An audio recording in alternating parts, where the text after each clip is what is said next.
everyone. I want to thank you for joining me today. My name is Victoria and I'm going to be teaching you the 8 silk brocades. This was one of the very first practices that I learned when I started doing Tai Chi Gong, and I learned this from Mimi Quo Deemer. It's a very, very beautiful instructor. So why don't we go ahead and get started. I'm going to start with our warm-up. So bringing your feet about shoulder width apart, second toe pointing forward, not your big toe, your second toe. Okay, this is important to open up the hip creases. Knees are fairly bent and a little bit of roundness to the belly. So just a little slight tuck of the tailbone. And we're going to initiate this movement with the waist. Okay, so we want to try and keep the hips and knees mostly facing forward. There might be a little bit of internal movement, but for the most part, facing forward. Now, let your head follow your spine. Arms are whip loose. That way they can wrap around, give you a little tap, stimulating the kidneys and the adrenals. Adrenals sit right on top of the kidneys. And taking this time to check in with your body. See how you're feeling today. So if it's a good day, what I like to call a green light day, we want to keep in mind the rule of thirds. Now the rule of thirds says that if we are having a green light day, that we only want to work at 2/3 your effort level, saving 1/3 for reserves. Now, if there's any pain, injury, illness, or menstruation, only about 1/3 to 1/2 your effort level, okay? Never want to override the natural intelligence of the body or work through pain. It's very important that we keep our practice in a pain-free zone, okay? Because a lot of times, if you work through pain, you compensate and will create another injury, okay? So we like to say, no pain, no pain. Or another one I like is, we want gain, not pain, right? So now, if you want to add to this, keep your gaze directly forward. Okay, but if that causes any discomfort, go back to the way we started. So this variation helps to mobilize your upper back and neck area a little bit more. Help you to back out of parking spaces a little bit easier so you can turn your head.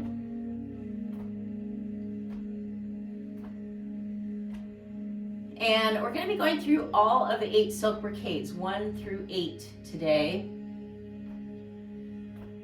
We'll let that naturally unwind, come to a stop. And we'll go ahead and circle the ankles. Now, a lot of really interesting qualities for silk, for the fabric of silk. Silk is very good at regulating temperature. So when it's cool outside, it keeps you warm. And when it's hot outside, it keeps you cool. Go the other way. Also very good at wicking perspiration. And it's hypoallergenic, so it's used in surgical applications as well. Let's go ahead and switch feet. So silk is used for sutures and for dressings for wounds because it is hypoallergenic and it tends to speed the healing process. Very interesting, right? I bet you didn't know that about silk. And I'll go the other way. And silk is also used in air filters. And it's so beautiful. It's silky and smooth and shiny. It's very, very rich fabric. Good, shake it out. And just hold the wrist in the palm of the other. We're going to circle the hips. You can circle around the inner and outer edges of the feet as well. But silk, as you probably already know, comes from the silkworm. It's harvested from the cocoon, and unfortunately, most of the time they do have to destroy the worm to harvest the silk. There is one worm, it's called the eerie worm, that emerges from the pod before they harvest it. So the eerie worm is not harmed for harvesting the silk, which is really nice. Let's circle the other way. So sometimes this is called piece silk. or ahimsa silk. Ahimsa means non-harming. And so you can imagine probably a little more expensive. But a silk brocade is actually a piece of fabric that has silver and gold threads woven through the fabric. So it's not embroidered on, it's actually woven through, it's a part of the fabric. So very rich piece of fabric.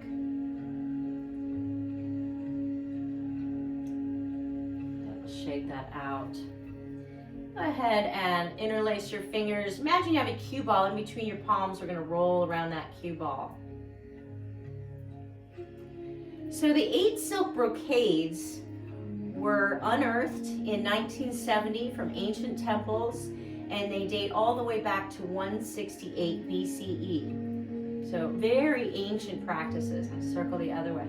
And they claim to heal just about everything under the sun, from arthritis, heart disease, mental problems, menstrual problems, just about everything.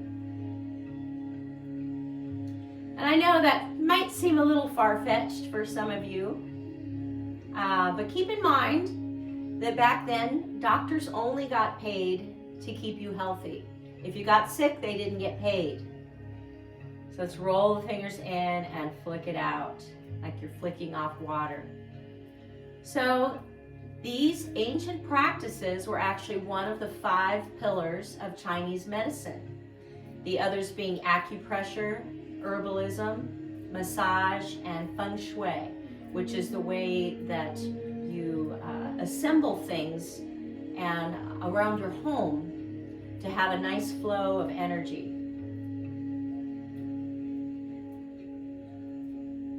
And wiggle the fingers. And in China, Tai Chi Gong is actually part of a medical practice, especially if people have cancer. Now go ahead, just interlace your fingers, just let them drop so that we can open up the chest. We're gonna make some figure 8s with the nose. So imagine your nose is a magic marker, and we're gonna draw a figure 8. Now this figure 8 is on its side, okay? It's a horizontal 8, not a vertical 8. Now the 8 can be big or small. Keep in mind we want it to be in a pain-free zone, okay? So if you have any discomfort, keep it small. Feel free to make it bigger if it feels okay on your neck. And if the eyes are open, just let the eyes paintbrush the room. Try not to fix your gaze on anything. You're welcome to close your eyes. I like to close my eyes, but only if you feel comfortable, okay? So let's do a couple more in this direction. And then we'll do about maybe 7 or 8 in the other direction. Just notice how it feels going the other way.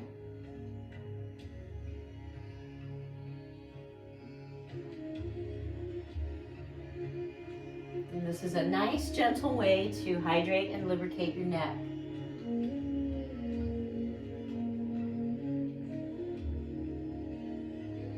And we'll do just a couple more.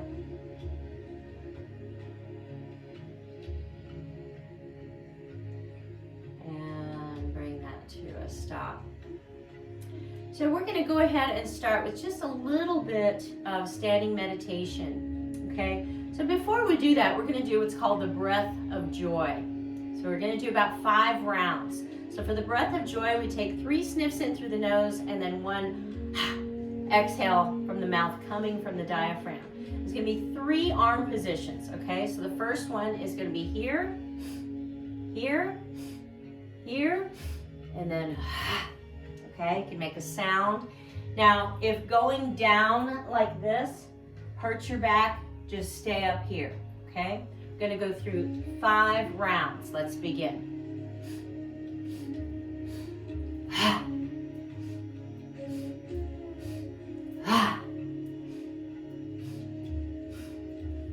2 more.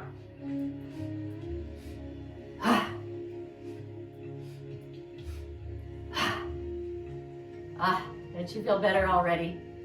All right, so we're going to bring the hands to the lower dantian, one palm stacked upon the other. Eyes can be open or closed. If the eyes are open, gaze is soft and unfocused. Now soften the knees to where they're covering about half of your foot. Tailbone is slightly tucked. You can imagine a heavy weight tied to your tailbone, pulling you down, rooting you down, grounding you down.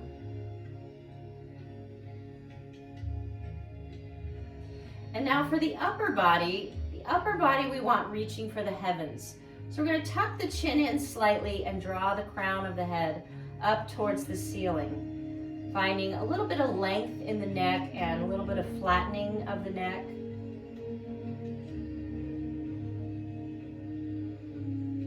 And now taking a moment to settle into your body.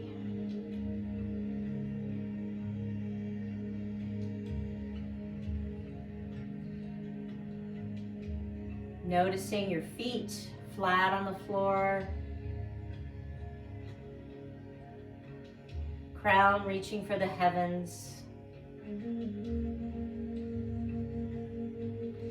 And now bring your awareness to your breath.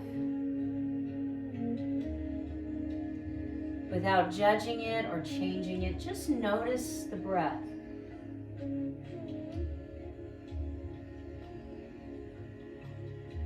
Breathing in and out through the nose, encouraging that deep diaphragmatic breath.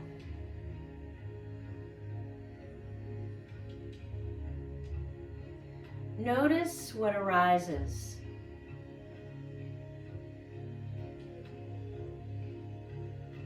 Sometimes boredom, irritation, agitation.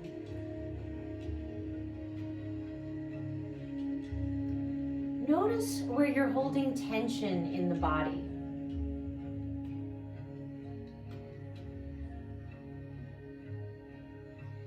The standing meditation is about relieving unnecessary tension.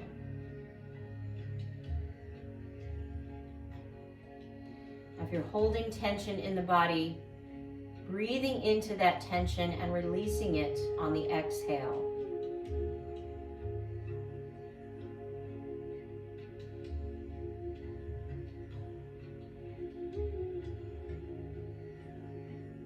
Letting go, rooting down.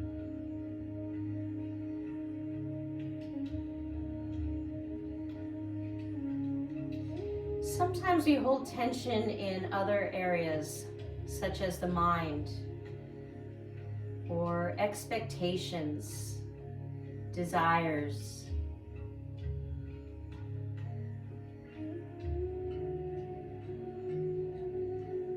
Notice where this tension is, without judgment.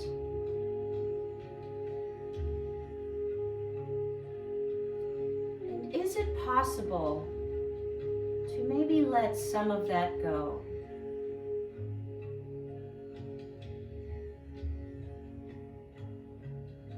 Bringing your awareness back to the breath.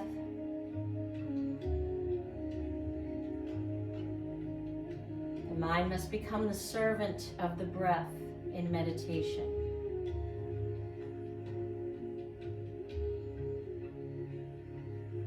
Breathing in and out through the nose, encouraging that deep diaphragmatic breath.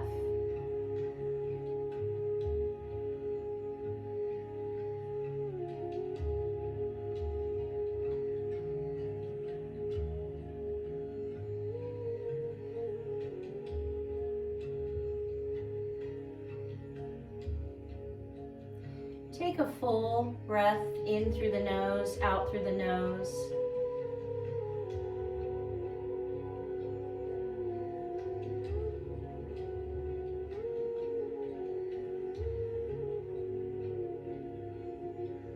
And once you've fully exhaled, you can open the eyes if they were closed, release the hands. Let's begin with a little bit of clearing, putting some intentionality into the palms. Clearing out anything that might be blocking the chi today. Any dull thoughts, any repetitive thoughts. Sometimes it's just too much thinking. Lifting that up overhead. Any fears of the future or regrets from the past, turning the palms to face the earth, and let that soften and relinquish anything that's unskillful or unhelpful, giving that to Mother Earth to be renewed and regenerated. And gathering now this opportunity to bring vitality and vigor back into the body, to strengthen and refine the chi. Let that fill into the form of your body, that this in turn changes our blood and restores our health on a cellular level.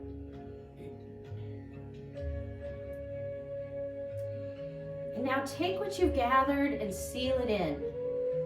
Seal it in like a little treasure, a little gift, a little guide and support for your health, for your greater well-being, also for the greater well-being of all life. And we'll bring the hands to the lower dantian.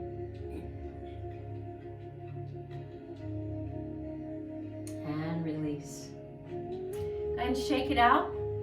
And we're going to begin with our first Silk Brocade. This is called the Two Hands Support the Heavens for the Triple Heater. So feet are shoulder width apart. Once again, second toe pointing forward. Now on the inhale, we begin. The hands rise in front of the body, just like heat rises. About the level of the forehead, the hands are going to interlace and rotate up. Option one is to keep your gaze on the horizon. Now we exhale as we release the arms, knees bend. Now inhaling, option two is to follow your hands with your gaze. Now the shoulders are moving down even as the hands are moving up. Exhaling, we release and bend the knees. Now option three is to lift the heels. Now if you're going to lift the heels, keep your gaze forward, okay? Now you might want to just try a little lift. Don't have to lift far, maybe just a little centimeter, and then the heels come down along with the arms. Now this is one long inhale. Feel free to take extra breaths if you need extra breaths. Exhaling as the arms float down. And one thing I forgot to mention is we want to avoid back bending, okay?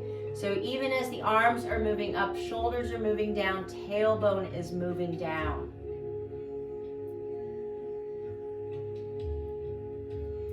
Now this movement is really good at strengthening the arms and mobilizing the neck and shoulders. If you lift the heels, very good at also strengthening the ankles and the feet. But more importantly, it conditions the triple heater. Triple heater is not really an organ, but it is a function of the body that regulates body temperature, mainly in the upper, mid, and lower parts of the torso.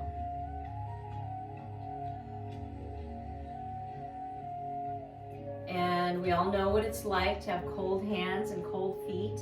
So when we have even body temperatures, we feel a lot more balanced, calm, relaxed.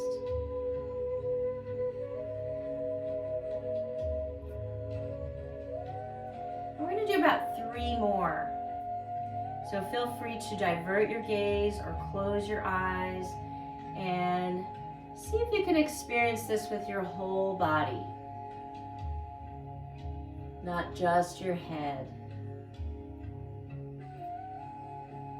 Now, triple heater, when it's imbalanced, tends to affect our relationships. But not just with people we know.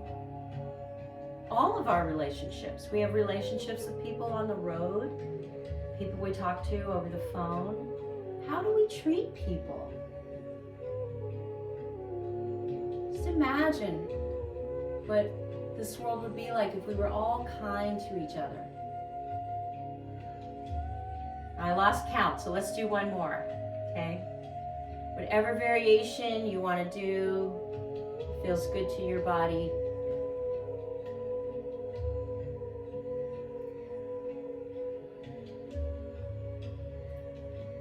We'll let that naturally complete, and we'll gather now the qualities of a balanced triple heater, that we have even body temperatures and good relationships, and let that fill into the form of your body. That all of our relationships are important, even the difficult ones. Letting that fill, we'll bring the hands to the lower dantian and release. So next one is open the bow left and right to let the arrow fly. We're going to find our 3 foot length. Okay. Or you can just open your legs to a comfortable position.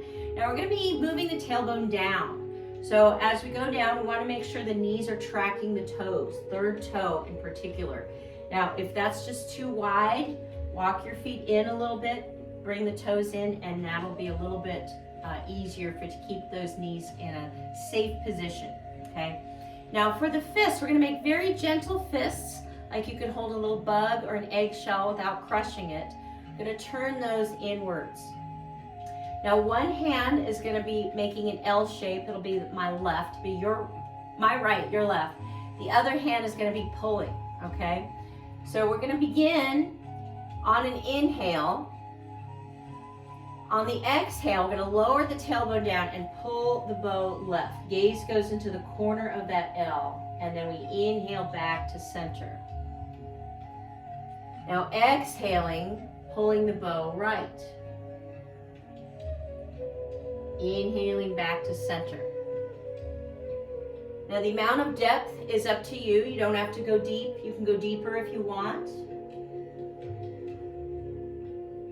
Going with your own breath.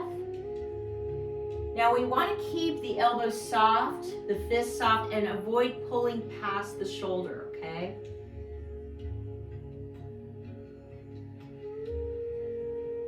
And also chest is soft. We don't want to bend our arrow, so chest is soft.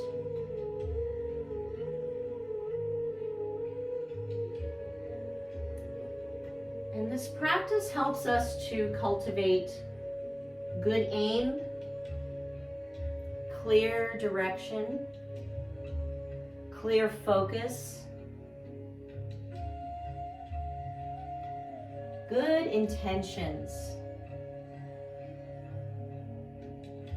Also helps to improve vision.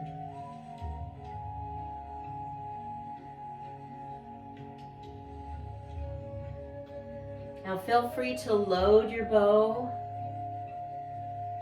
with something like love or compassion,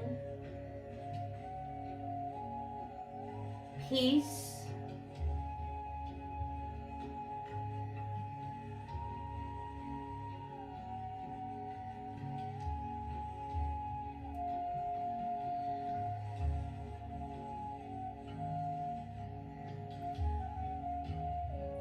An archer is known for his aim, not his arrow. You can have as many arrows if you want, but if you don't have good aim or know where to fire, it doesn't serve a purpose. Let's go ahead and do 2 more each side, going with your own breath, your own pace. And perhaps contemplating the direction of your life, setting a clear vision for yourself. The clarity with which we define something determines its usefulness. Clarity, meaning we have a distinct definition of the road we're traveling on, how to get there, and where we're going. We're going to let that naturally release. We'll turn the toes forward, step the feet in, and let's gather now the qualities of opening the bow left and right, that we have clear vision, clear direction, clear aim, good intentions, and let that fill into the form of your body. That even when we feel like we're in the dark, we can have inner vision, inner knowing, inner clarity. Bringing the hands to the lower dantian. release. So the next one is lift the hands to support the stomach and spleen. This one starts very similar to the first one. About the area of the rib cage, the left hand is going to turn down, and then about the area of the ear, the right hand is going to turn up. Hopefully you guys can see my hands. So the hands are going to be pressing away as the knees bend. And we windmill the arms. Then the palms are going to briefly face inward and then face away again as we bend the knees. And for the breath, we inhale as we windmill the arms. And exhale as you press and bend the knees. Now, again, it's a long breath. If you need to take extra breaths, feel free to take extra breaths, okay?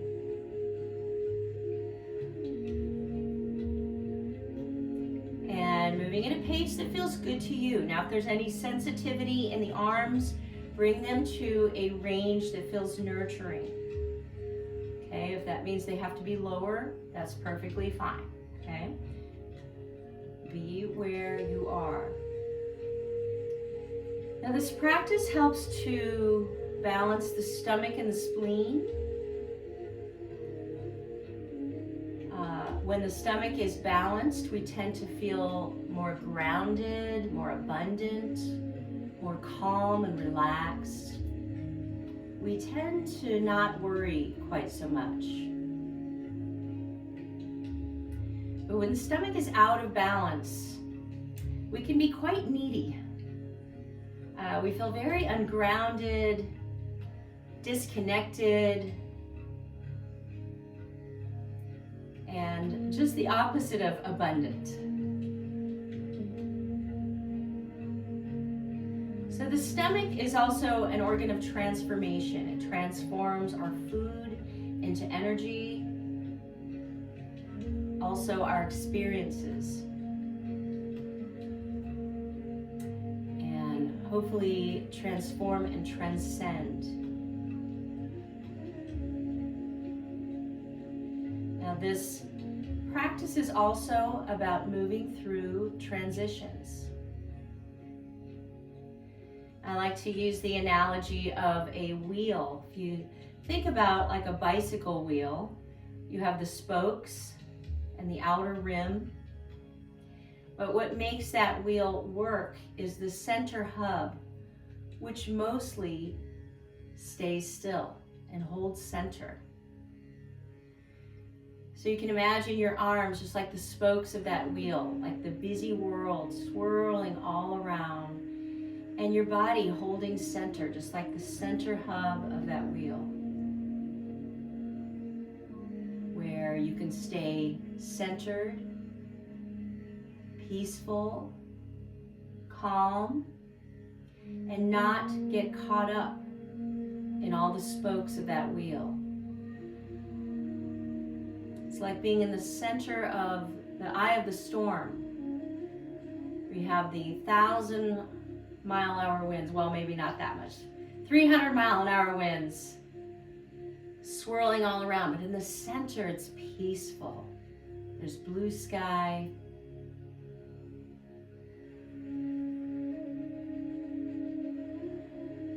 So this practice helps us to perhaps move through transitions a little more gracefully.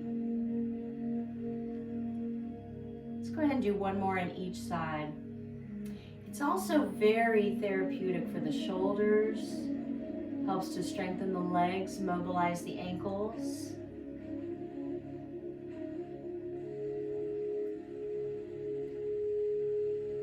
And we'll just leave that lower arm down and we'll lower the one that's above. And let's gather now the qualities of a balanced stomach, that we feel grounded, abundant, connected, and that we can move through transitions with a little more grace and ease, letting that fill into the form of your body. And even if we get knocked over from time to time, we can get up a little more easily, a little more gracefully, bringing the hands to the lower dantian. And release. So the next one is one of my favorites. It's called the Wise Owl Turns Its Head to Eliminate Fatigue and Disease.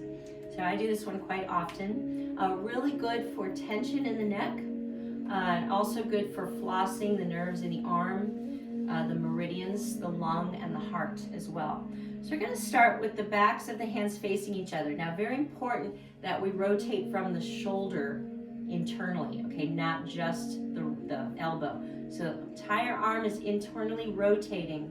Now we're going to start to externally rotate. The thumbs are going to start to move towards the back as we fan open our arms. It's just like the wings. And then we take our gaze to the left, chin parallel to the floor. Now we're going to exhale as we internally rotate from the shoulder, coming back to center. Inhale now as you open your wings and take your gaze over to the right. Exhaling center. Inhaling as you open your wings. Now you want to imagine those wings are attached all the way down your spine, not just at your shoulder. Opening up big owl wings.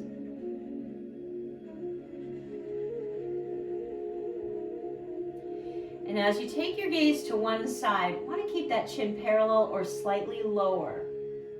Okay, it feels really good for relieving congestion and tension in the neck and shoulder area.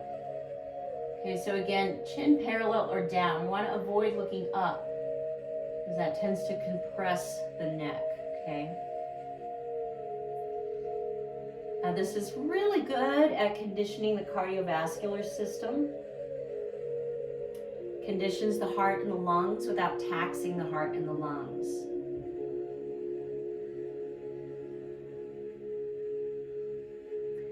And I've said this before that, you know, our popular forms of exercise, they feel really good and they're very popular.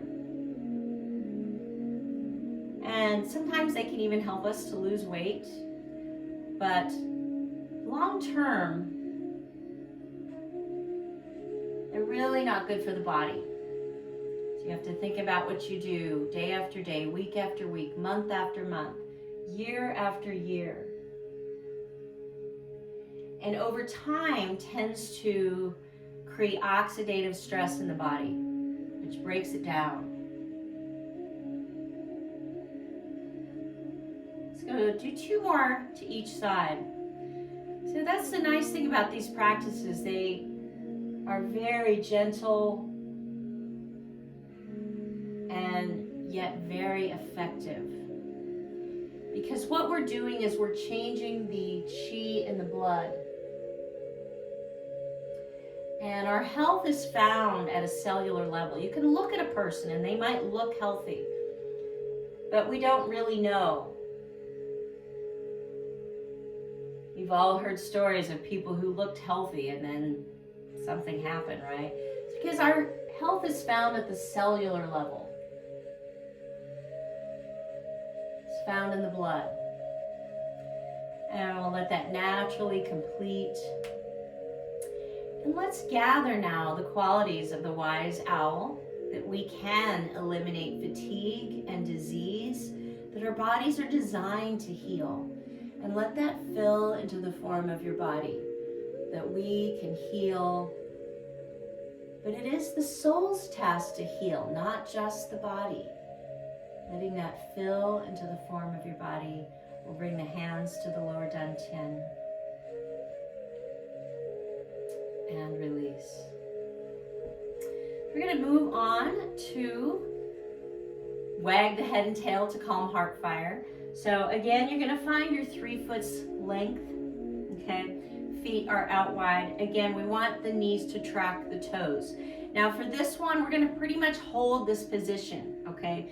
So I always recommend that you err on the side of caution and stay up high. You're welcome to go lower, but just keep in mind we are going to be holding that position for quite a while. So hands on the thighs if you're up high, a little closer to the knees if you're down low. Okay, I'm going to be up here most likely. Now we're going to begin on an in-breath. We'll rotate towards the left and then exhale as we fold forward. Now, I don't want to go any further than parallel Take your time, little pause, and then we inhale, coming up center. Little pause, turning to the right, exhaling again. Now take your time as you move through center. Try not to race. Little pause, and then coming up on the inhale. That's one round. Turning again, exhaling through center. Now, very important in this practice to work in those little pauses in the breath so that we can calm heart fire. Okay. And I like to think of me serving my land as I come through center here. Your heart is your supreme ruler of your land, your kingdom, or your queendom.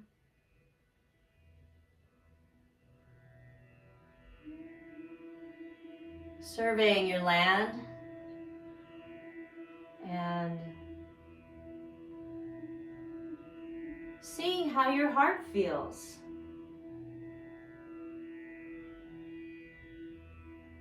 Sometimes the heart is like a raging fire burning out of control, like a forest fire burning everything in sight. And then typically what happens, it just burns out.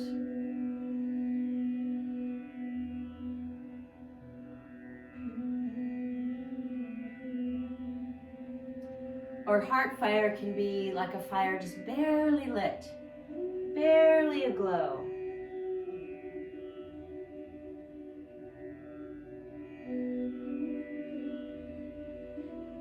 Very hard for us to participate in life with these conditions.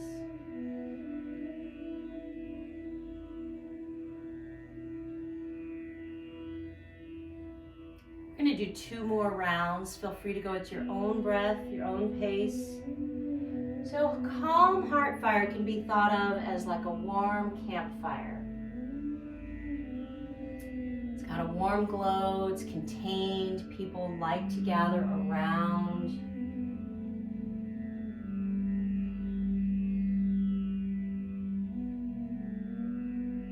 Very calm and tranquil.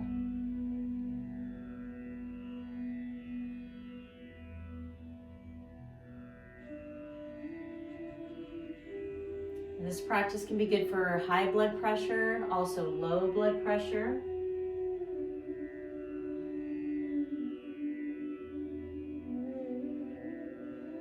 We're going to finish there. We'll straighten the legs, bring the feet forward. You can step the feet in. And gathering now the qualities of healthy heart fire, that our hearts aren't burning too bright, they're not just barely lit, but burning warm, just like a warm campfire. The calm, steady glow for a calm and tranquil heart. We'll bring the hands to the lower dantian and release. So the next one is the 2 hands, climb the legs to support the kidney. So we're going to begin with the hands on the kidneys, okay? We're going to breathe into the kidneys. Then on the exhale, the hands are going to sweep down the backs of the legs. Going to wrap around the toes, coming into the inner arches of the feet. Now we're going to sweep the hands up through the center of the legs, releasing about the area of the abdomen. They're going to continue moving up. Now here, using your hands, filling with essence and spirit, coming from the heavens. Now take your time, inhaling, the kidneys capture the chi from the lungs. Exhaling, this is urinary bladder, letting go. Inhaling, now again, this is a long breath. If you need extra breaths, take extra breaths. And now finding inspiration coming from the heavens and our ancestors and filling. It's like your body is a vessel, filling with inspiration. Going with your own breath.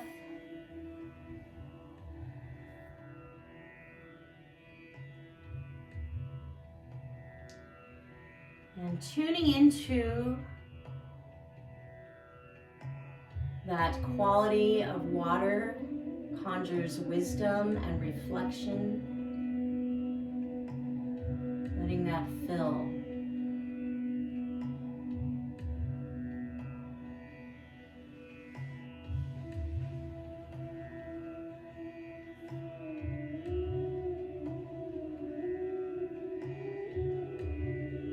Think of water on a calm lake that's calm enough that it reflects the moon and the stars perfectly. This is the inner calm, inner reflection. It allows us to hear the divine intelligence.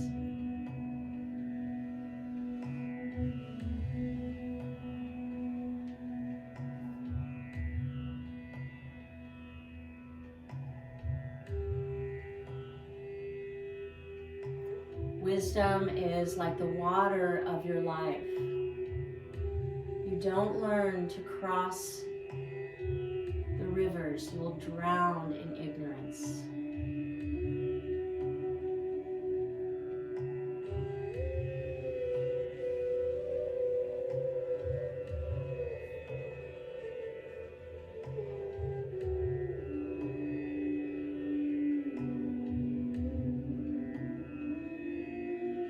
Gathering and filling with inspiration. If you think of the word inspiration, inspiration almost has spirit built right in.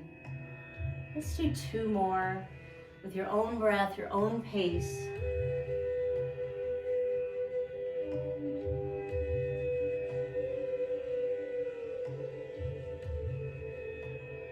Tuning out the noise and listening for the signal.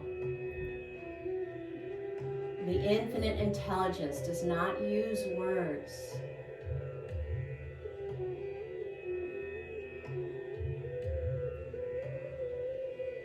This will be our final round. Take your time.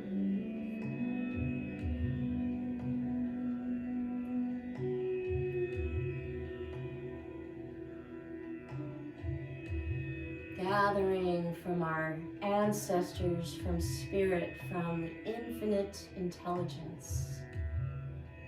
Letting that fill into the form of your body. And we'll let that naturally complete.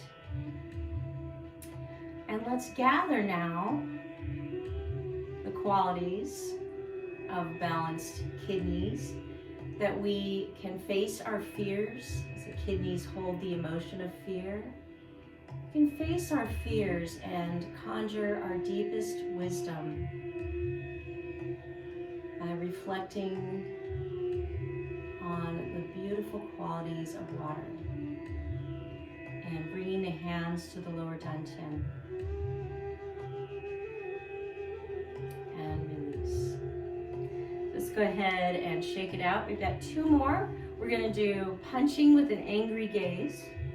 So getting into kind of that fear, and sometimes fear leads to anger. So I'm going to bring the feet a little bit wider than shoulder width, okay? Knees are going to bend, and the tailbone's going to go straight down, okay? So we want to avoid punching forward, okay, or shifting the shoulders. So shoulders are going to stay square and tailbone moves down. So we're going to make gentle fists once again, like you could hold a little bug or an eggshell. You're going to bring the forearms by the rib cage, palms are up. Now for this one, we're going to do a reverse breath. And what that means is, rather than inhaling into the belly, we're going to inhale and expand the chest, okay? So expanding the chest on the inhale, and then rotating. Now expanding the belly on the exhale. Now inhale again. Expanding the chest. Exhale again, expanding the belly. Now take this slow. So you don't get lightheaded. Punch is soft, elbow is soft. Fist is soft.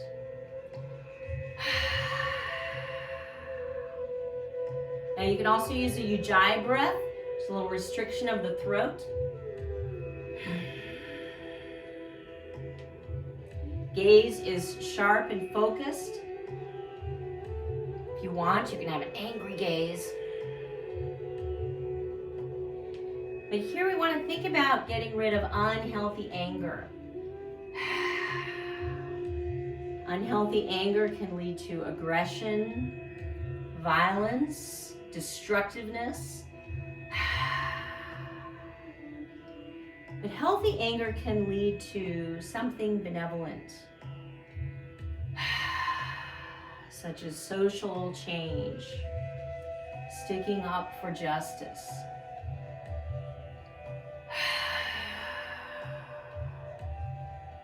Let's do 2 more on each side. Take your time.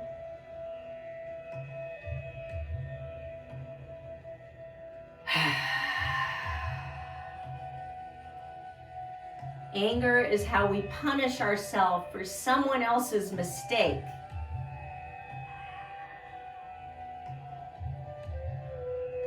Yes?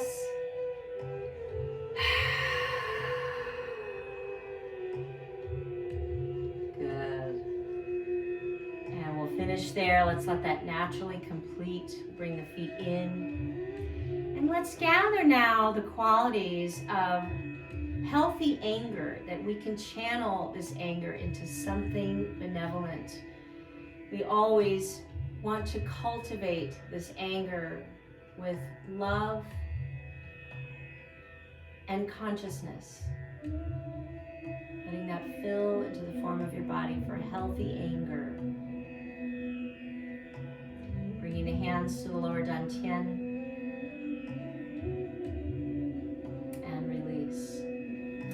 The very last one we're going to do is shake the back 7 times to eliminate the 100 illnesses.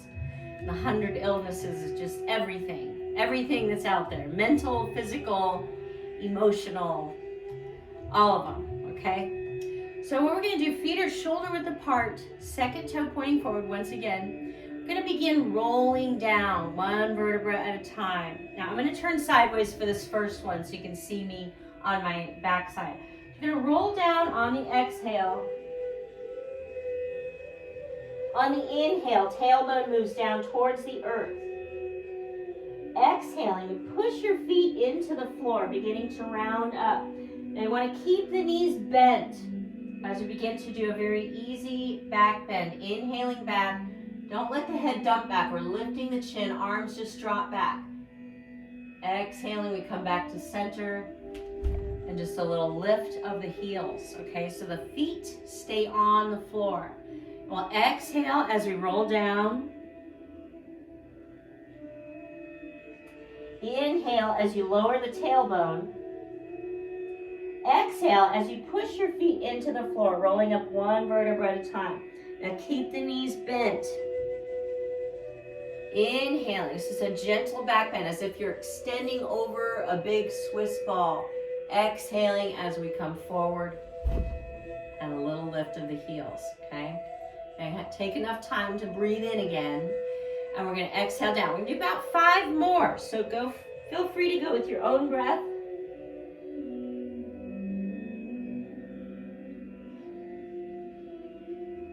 Exhaling, rounding up, pushing your feet into the floor.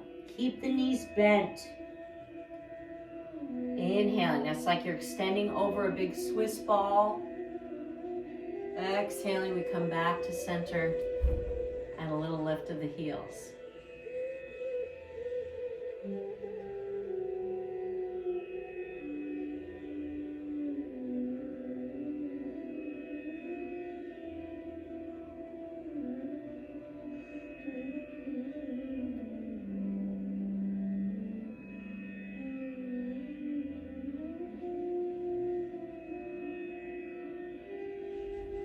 We're going to do 3 more. Exhaling down. Inhaling as you lower the tailbone. Exhaling, feet push into the floor, rolling up. Keeping the knees bent. Inhaling, just a gentle back bend. Exhaling, coming back to center, I want to do 2 more.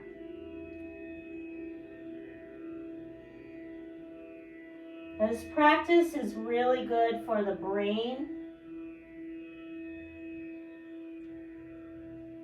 Helps to bring blood flow to the brain, so good for preventing dementia, Alzheimer's.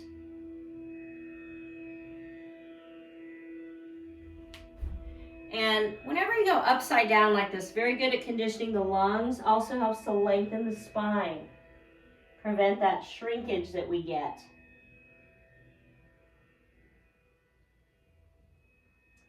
And also helps to stimulate the Renmai and Dumai meridians run along the front and back side of the body.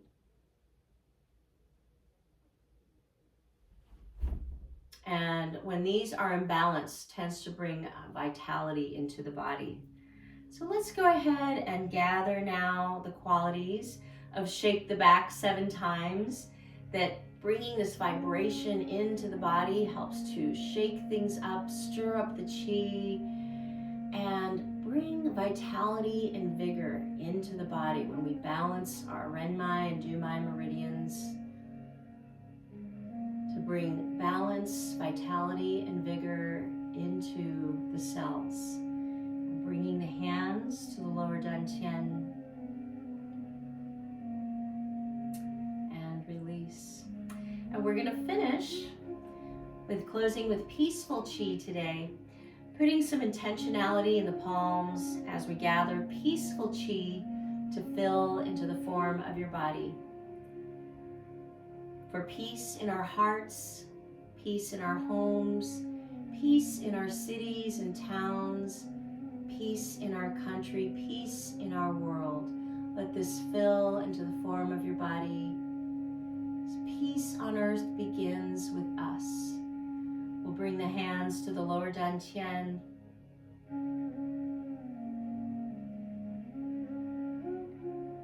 We'll stay here for just a few breaths, noticing how your body feels after practicing the 8 silk brocades.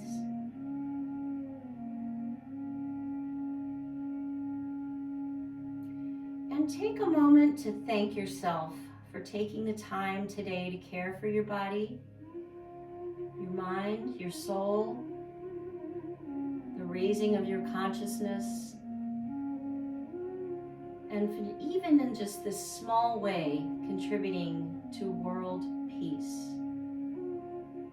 It truly makes a difference.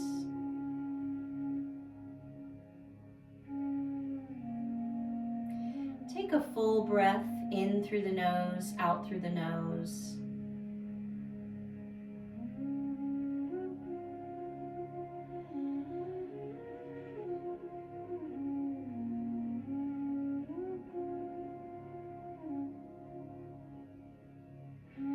And once you've fully exhaled, you can release the hands, open the eyes. And we're going to finish with our 3 bows.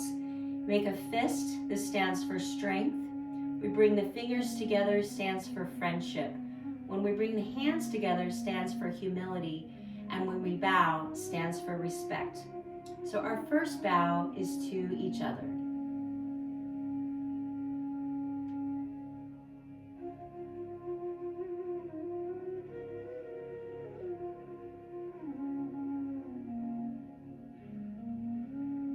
And our second bow is to our teachers, past, present, and future, and you all are my teachers too.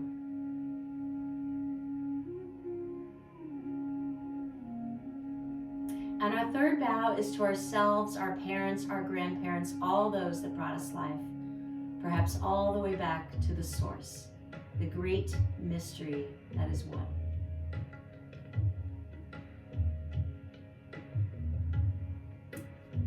Namaste.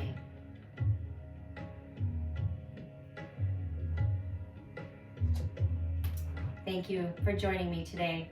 You all have a wonderful rest of your day.